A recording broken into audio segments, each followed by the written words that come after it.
YCP నాయకులారా, మీలాగా నాది అవినీతి సొమ్ము కాదని పెమ్మసాని చంద్రశేఖర్ అన్నారు.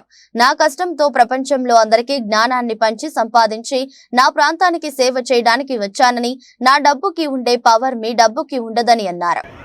మొన్న చెప్పారంట ఇక్కడికి వచ్చి, చంద్రశేఖర్ దగ్గర డబ్బులు బాగా ఉన్నాయి, 5,000 10,000 ఇస్తే తీసుకొని ఓటేయండి, ఓటు మాకేయండి, డబ్బులు తీసుకోండి అన్నారంట. ఏమయ్యా మీలాగా నేను మట్టి దొవ్వానా, మందమ్మానా, మైన్స్ తవ్వానా అని అడుగుతున్నా. నేను ప్రపంచంలో అందరికీ కష్టపడి జ్ఞానాన్ని సంపాదించి, జ్ఞానాన్ని పంచి 10 రూపాయలు సంపాదించి 4 రూపాయలు ట్యాక్స్ కట్టి ఈ రోజు నా ప్రాంతానికి సేవ చేయడానికి వచ్చాను తప్పించి, మీలాగా రాష్ట్రం నలుమూలలలో మట్టి, gravel, granite, quartz, silica, bauxite, ఇసుక అమ్ముకున్నవాడిని కాదు అని నేను తెలుసుకోవాలి. నా డబ్బుకుండే పవర్ నీ డబ్బుకుండదు బ్రదర్. ఇది నీతి నిజాయితీతో సంపాదించిన డబ్బు.